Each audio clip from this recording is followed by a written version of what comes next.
Hey everybody, it's Terry B. Hope you're having a great Tuesday. And if I'm doing a Tuesday video, that means it's TTM Tuesday. So got a couple returns back I want to share, just 3, so nothing crazy.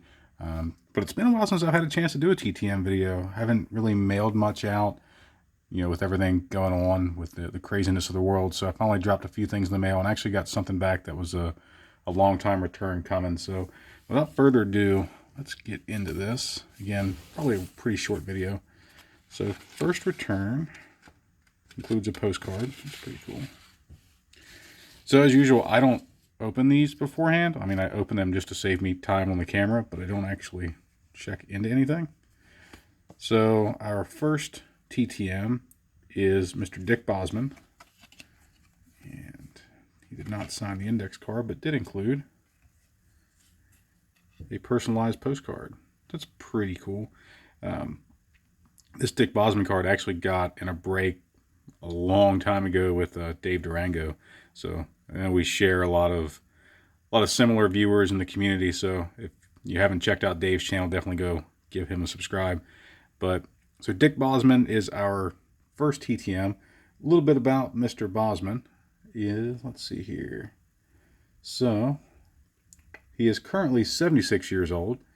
He debuted with the Washington Senators, as I try to read my chicken scratch notes here, on June 1st of 1966 against the Red Sox. And in his debut, through 7 1/3 innings, gave up 9 hits, 3 runs, and took a win. So that's a pretty impressive debut. Let's see. With the Senators from 66 to 71, in 69, he actually led the league with a 2.19 ERA. So that was the best in 69. With the Rangers, 72 to 73, the Indians, 73 to 75, finishing out his career in Oakland, 75 to 76.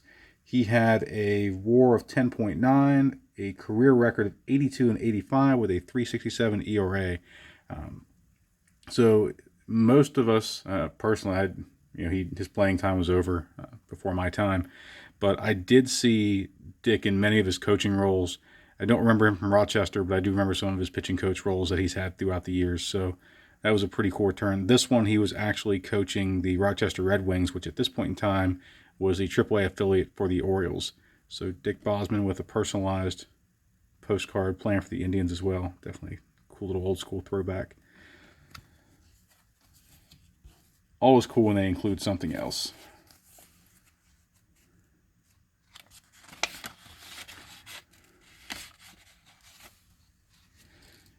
And typically what I'll do is when I send these out, I usually just kind of create a page with some random stats and things on it. That way I don't have to spend time looking it up, which is crazy because there's a lot of stuff I haven't gotten returned, so I just kind of scratch things out as I get them. So next up is Mr. Dan Graham. All right. Didn't sign the index. There's Dan's card on, I believe, an 81. 82 tops. You can see his playing days there up through 82. A little bit about Dan Graham. Let me find my place here. So Mr. Graham had a 3-year career. Debuted in 79 with the Twins.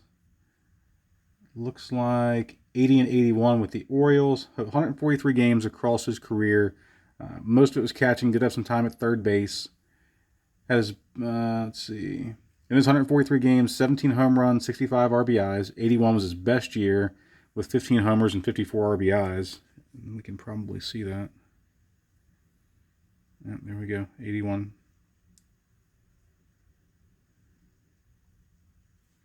So that's cool. Let's see, what else? Something I found interesting in my notes, he was drafted 3 times. He was drafted in 1973 in the 21st round by the Giants, drafted in 1974 in the 3rd round by the Phillies, and finally in 75 drafted in the 5th round by the Twins. His wins above replacement was 1.1, career batting average 240 with 99 hits. So Dan Graham. And I didn't write the return times down, but Dick Bosman was 2 weeks, Dan Graham was 3 weeks. Just want to make sure I remember those. The next one I didn't have to open it to know who it was. I'm going to try to show you guys the address without giving away my address, even though it's not a major secret.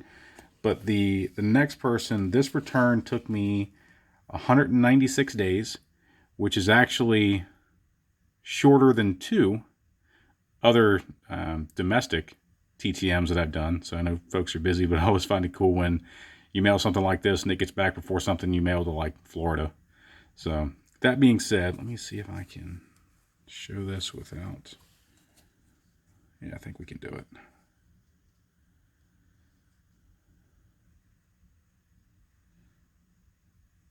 So you can see this was sent to the Hockey Federation in Moscow.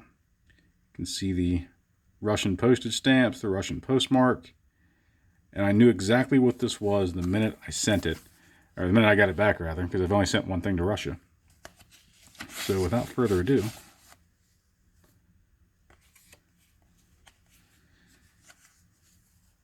did not sign the index, which is cool.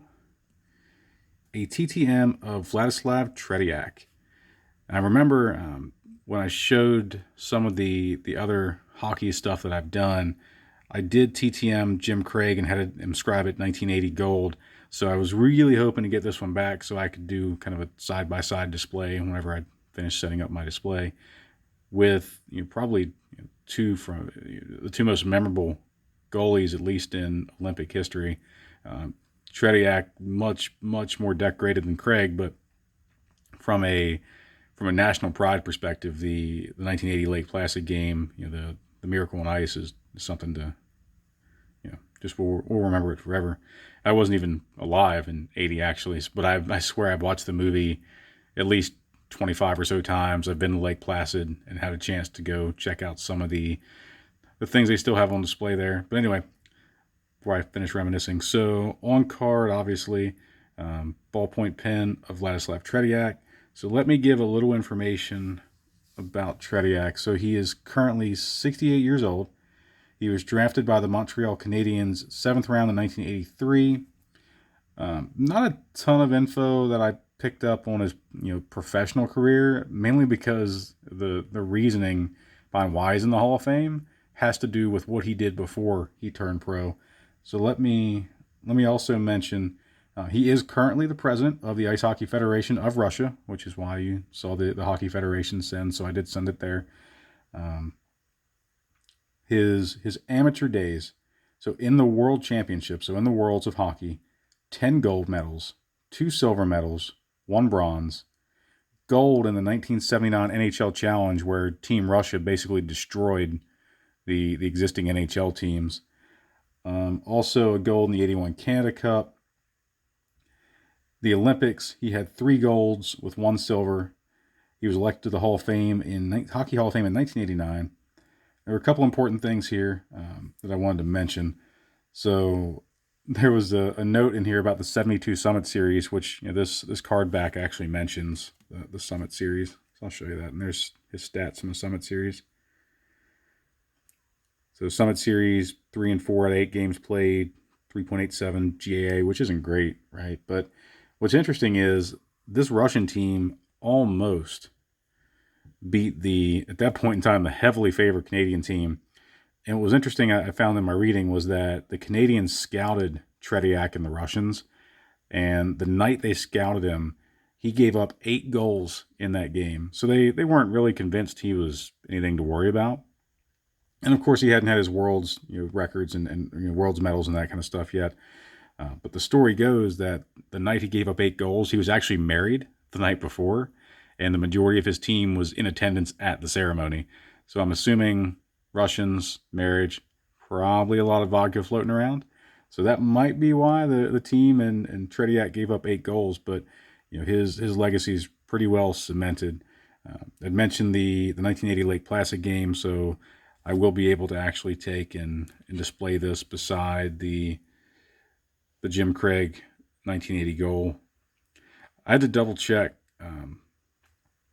see how often Tretiak signs, and I think I was the last person that sent him anything, and that was all the way back in January. So at least through the TTM manager I use, it had been a while since anybody had sent anything over there. But if you do have a card you want to get signed, it did go to Russia. It took 6 months, but it looks like he's still actively signing, so that's pretty cool. So I'll find some kind of way to display this, just 'cause I think it's cool to have those two guys side by side. But Vladislav Tretiak is the last return, so definitely pretty cool to add to my PC. So to mention a little bit about TTMs from a baseball perspective, I've got just about all the obscure Orioles I'm going to find that sign. I've still got some boxes to buy, just some older junk wax to see if I can pick up a few players. But, aside from trying to send some stuff out now to Camden Yards, and I'm going to try to send to the alternate training site in Bowie to see if any of those guys are going to sign. I understand with the world and the way it is if folks really aren't interested in signing, but I'm going to send a few out and we'll see what happens. But I'm going to switch a little bit to a couple of other sports. I've got some football I'm going to send out. I am also going to send some more non-traditional stuff. I've got some Formula One as well as some NASCAR that I'm going to send out. I did pick up a box of Don Russ NASCAR, which got me some of the more older drivers that I've seen TTM, so I'm going to send a few of those out. And randomly, I picked up, just because I always enjoyed watching her play, I did pick up Anna Kournikova to try to send out. I see she TTMs. It's been a while since people have gotten a return from her, but I'm going to send it out and we'll see what happens. So I'm hoping to do some more TTM Tuesday videos, guys. We'll see what happens and how quick the returns come back. But I've still got probably maybe 10 to 12 outstanding that I've sent recently, and another 3 to 5 that have been sent since October, January. So I'm not really assuming those are going to come back. But hopefully I'll have some more TTM videos for you here soon. So thanks, everybody. If you haven't already, please hit like on the video, subscribe to the channel. I appreciate all the support. Take care. Stay safe, everybody.